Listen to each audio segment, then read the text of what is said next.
How's it going? Listen, I don't know if anybody told you guys today, you're doing good, you're kicking ass, you're growing, your efforts are not going unnoticed. So I'm gonna celebrate you right now. Let's go. So honestly, kind of funny.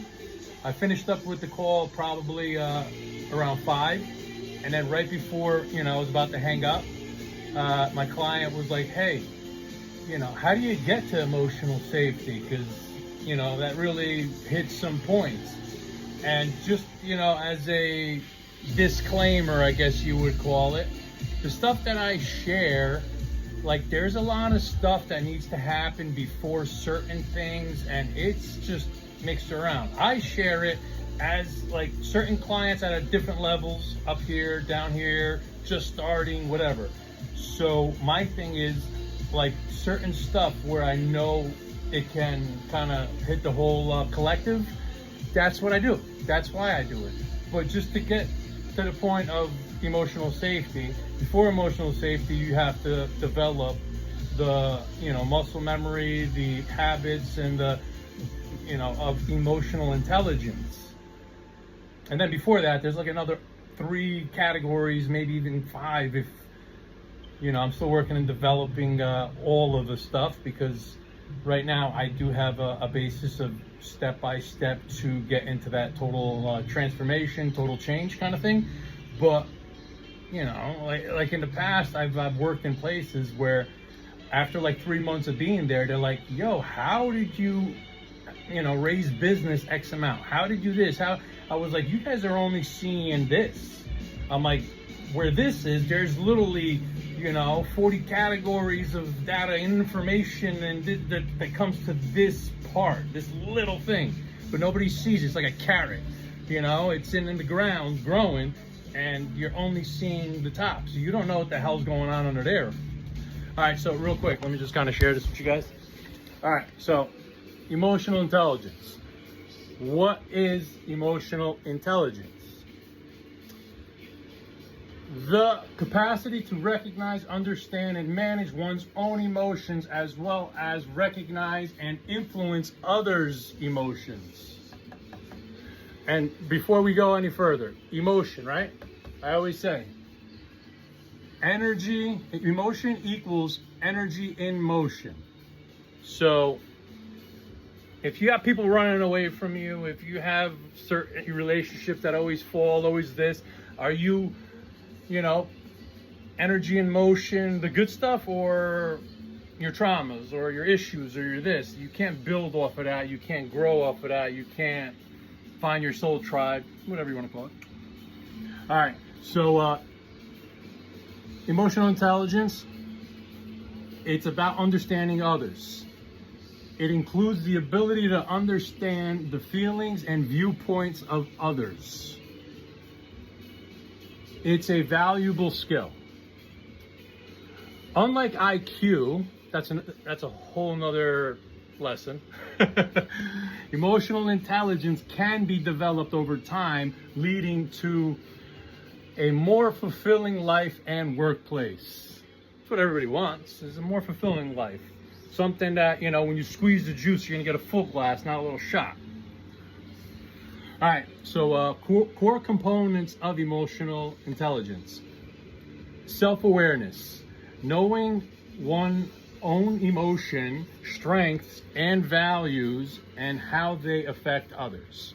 Self-management, the ability to control impulsive emotions, behaviors, adapt to change, and manage internal state. Social awareness, aka empathy. Huge. I'll share, I'm not gonna get sidetracked. Recognizing and understanding the emotions, needs, and perspectives of others. Relationship management, the skills to manage relationships effectively, build connections, inspire others, handle conflict. Like I said in the last video or whatever, like to me, relationships are the most important thing. As I grew up, as I entered my mid-20s, 30s, I was like, whoa, there's more to this life. So that's what, this has been 15, 20 years in the making, is all this. All right. Why is emotional intelligence important? Better relationships. People with high emotional intelligence can avoid or resolve relationship problems by understanding and regulating own emotion and empathizing with others. When you empathize, when you find that common space, you will, like, people, what is it? A quote. People do not remember what you say, but they always remember how you made them feel. So this is such an amazing tool to have and to develop, because that is the stepping stone to everything. Believe you me. Workplace success. Emotional intelligence is crucial for leadership, teamwork, communication, helping people navigate workplace challenges and contribute to the workplace success. Improved well-being. High emotional intelligence is associated with better mental health, physical health, reduced stress, and reduced sense of loneliness. A lot of times people are trying to fill that lonely feeling with all this stuff that just keeps them there, or in a cycle, or is not serving them. So it takes time, but it's worth it. Enhanced leadership. Emotionally intelligent leaders set a positive example, maintain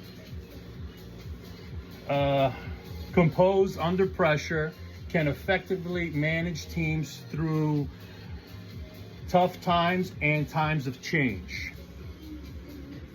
So change is often very difficult. So a lot of people try to force change without realizing a lot of stuff needs to happen before change happens. This goes into that whole part of, sustainability. If the proper foundation is not built, you're not going to get there. If, it takes a lot of different steps.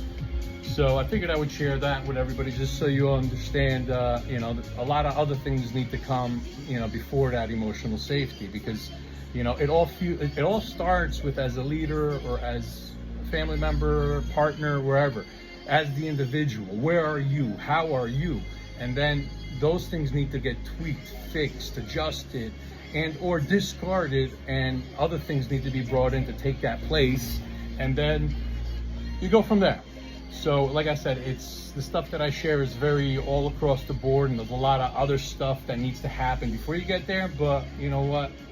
For the sake of sharing, for the sake of getting everybody, to see some stuff and see something different, and see something that they can use to at least spark the certain thing. Because once that spark happens, life is a beautiful thing.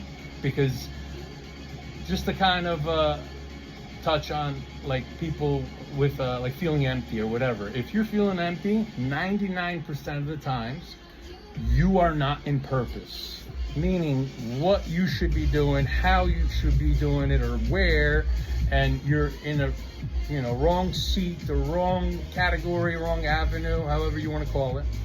But if you're not in purpose, that's a very big indicator of that kind of emptiness, because what you're doing, it should be an equal give and take.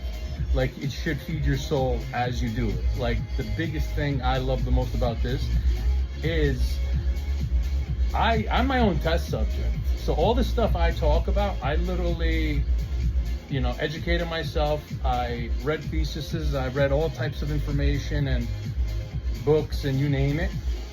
Then though, I tested it. I didn't just, I'm not just hey, this sounds good, I'm going to say it. No, I would never say it if I did not test it, if I did not prove it true, and I didn't kind of validate the value of said practice or teaching or whatever. So, just to share a little bit. All right. Sorry, 10 minutes already. Where does the time go? Oh my God. For everybody that watches to the end, thank you. Give me a thumbs up or something so I know to maybe not make them this long. All right, everybody. Peace, love. See y'all when I see y'all. And drive fast, take chances.